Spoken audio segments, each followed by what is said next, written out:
Magandang araw sa inyong lahat! Bago natin formal na simula ng ating talakayan ngayon, paki-like naman at mag-subscribe sa ating channel para lalo pa kaming ganahan at ma-motivate na mag-upload ng mga ganitong educational videos at presentations para sa inyo. Paki-hit na rin ang ating notification bell para lagi kayong updated sa ating mga bagong aralin. Maraming salamat sa inyong walang sawang suporta. Ngayong araw, dire-diretso nating tatalakayin ang napakahalagang paksa para sa Araling Panlipunan 10, Week 5, Session 3, tungkol sa top-down at bottom-up approach. Sa araling ito, paghahambingin natin ang dalawang pangunahing paraang ito ng pagtugon sa mga suliraning pangkapaligiran. Layunin nating maipaghambing ng malalim ang dalawang approach, matukoy kung kailan pinakaangkop gamitin ang bawat isa, at mapahalagahan ang pagtutulungan ng pamahalaan at ng mga mamamayan upang makamit ang isang ligtas at maayos na komunidad. Bilang balik-aral, mahalagang maitanong natin sa ating sarili kung ano nga ba ang pangunahing kahulugan ng top-down approach, ang kahulugan ng bottom-up approach, at kung ano ang kanilang pangunahing pagkakaiba sa aspeto ng pagpaplano at pagdedesisyon. Magsimula tayo sa pagtalakay sa top-down approach. Ang sistemang ito ay tumutukoy sa paraan ng pagtugon kung saan ang mga plano, polisiya, at pagpapasya ay nagmumula sa pamahalaan, sa mga matataas na opisyal, o sa malalaking institusyon tulad ng pambansang pamahalaan, DepEd, o pamahalaang barangay, pababa sa mga mamamayan. Sa kabilang banda naman, ang bottom-up approach ay kabaligtaran nito. Dito, ang plano at ideya ng pagkilala at pagtugon sa suliranin ay nagmumula mismo sa mga mamamayan, sa lokal na komunidad, o sa mga samahang nandun sa mismong lugar na nakararanas ng problema, paakyat sa pamahalaan. Kung ating hihimayin ang kanilang pagkakaiba, makikita natin ito sa iba't ibang aspeto. Sa pinagmulan ng plano, ang top-down ay nagmumula sa pamahalaan, habang ang bottom-up ay nagmumula sa mamamayan. Ang namumuno sa top-down ay mga nakatataas na opisyal, samantalang sa bottom-up naman ay ang lokal na komunidad o mga lokal na grupo. Pagdating sa partisipasyon, mas limitado ang papel ng mamamayan sa top-down dahil tagasunod lamang sila ng polisiya kumpara sa bottom-up kung saan napakalawak at napakaaktibo ng partisipasyon ng bawat isa. Suriin naman natin ang kanilang kalakasan at limitasyon. Ang kalakasan ng top-down approach ay ang bilis ng pagpapasya dahil kontrolado ito ng pamahalaan, may sapat na pondo, at may legal na kapangyarihan upang ipatupad ang mga ordinansa. Subalit, ang malaking limitasyon nito ay ang posibilidad na ang mga planong binuo sa itaas ay hindi pala akma o hindi tugma sa totoong pangangailangan ng mga tao sa ibaba. Samantala, ang bottom-up naman ay napakalakas dahil ang solusyon ay direktang nakabatay sa mismong karanasan at totoong suliranin ng mga tao, kaya mataas din ang pakikilahok ng komunidad. Ang limitasyon naman nito ay ang kakulangan sa pondo, kakulangan sa kagamitan, at ang pangangailangan ng matagal na panahon para sa pagkakaisa at suporta. Isang magandang halimbawa ng top-down approach ay ang pagpapatupad ng isang barangay ordinance o batas mula sa munisipyo tungkol sa tamang pagtatapon ng basura.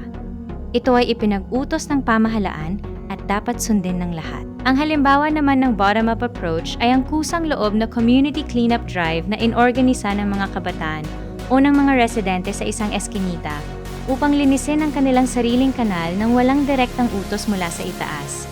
Dito ngayon papasok ang tanong, kailan ba mas angkop gamitin ang bawat paraan? Ang top-down approach ay pinaka-angkop gamitin kapag may matinding emergency o kalamidad tulad ng bagyo, baha o pandemya kung saan kailangan ng mabilis, sentralisado at malawakang aksyon, paglilikas at pamamahagi ng tulong.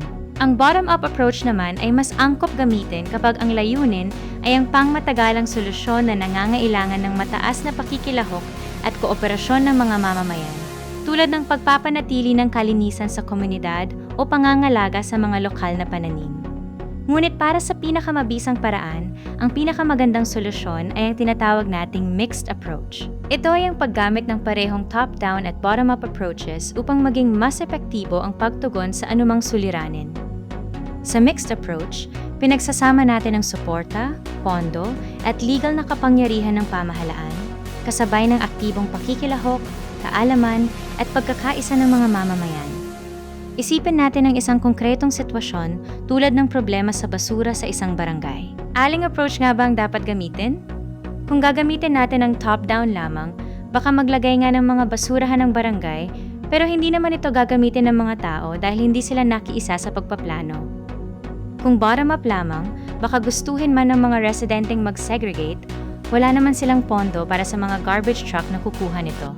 Kaya naman, ang mixed approach ang pinaka-angkop na solusyon dito. Ang barangay ang magbibigay ng sistema at pondo, at ang mamamayan naman ang magpapakita ng disiplina sa paghihiwalay ng basura araw-araw. Bilang paggabay sa ating talakayan, kung ating susuriin ang mga suliranin tulad ng matinding polusyon sa ilog, paaralang walang tamang segregation system, pagguho ng lupa sa kabundukan, o ang talamak na plastic sa mga kalsada, makikita natin na ang bawat isa sa mga ito ay nangangailangan ng tamang pagtitimbang kung gagamit ba tayo ng top-down, bottom-up, o mas mabuti ang mixed approach. Para sa ating gagawing pangkatang gawain na comparison matrix, gagamitin natin ang nakahandang template upang mas mapalalim pa ang inyong pag-anawa. Dito ay ihahambing ninyo ang top-down at bottom-up approach batay sa kanilang pagkakatulad, pagkakaiba, kalakasan, limitasyon, at bubuo kayo ng isang makabuluhang konklusyon. Sa inyong paggawa, tandaan na makipag-ugnayan sa inyong mga kagrupo, makinig sa opinyon ng iba, magbahagi ng inyong sariling ideya, magtulungan, at siguraduhing matatapos ang gawain sa tamang oras. Pagkatapos ng inyong talakayan sa bawat pangkat, ating sasagutin ang mga processing questions. Ano ang pinakamalaking pagkakaiba ng dalawang approach na inyong nalaman? Bakit nga ba napakahalagang magkaroon ng aktibong partisipasyon ang mga mamamayan sa paglutas ng suliraning pangkapaligiran? At kailan natin masasabing pinakamabisa ang mixed approach? Bilang paglalahat sa ating naging aralin ngayon, tandaan natin na ang pagpapasya ng pamahalaan at ang kooperasyon ng mamamayan ay dapat magtagpo sa iisang layunin. Kapag nagkaroon ng tunay na kooperasyon sa pagitan ng pamahalaan at mamamayan, makakamit natin ang mas malinis, mas ligtas, at mas maayos na pamayanan. Bago tayo tuluyang magtapos, nais kong sagutin ninyo ang inyong exit ticket upang mapatunayan ang inyong natutunan. Puna ng mga sumusunod na pangungusap. Mas angkop gamitin ang top-down kapag, mas angkop gamitin ang bottom-up kapag, at pinakamabisa ang mixed approach dahil, laging tatandaan, tayo ang solusyon! Tayo ang pag-asa ng ating kapaligiran! Maraming salamat sa inyong dire-diretsyong pakikinig at pakikibahagi at magkita-kita muli tayo sa ating susunod na talakayan.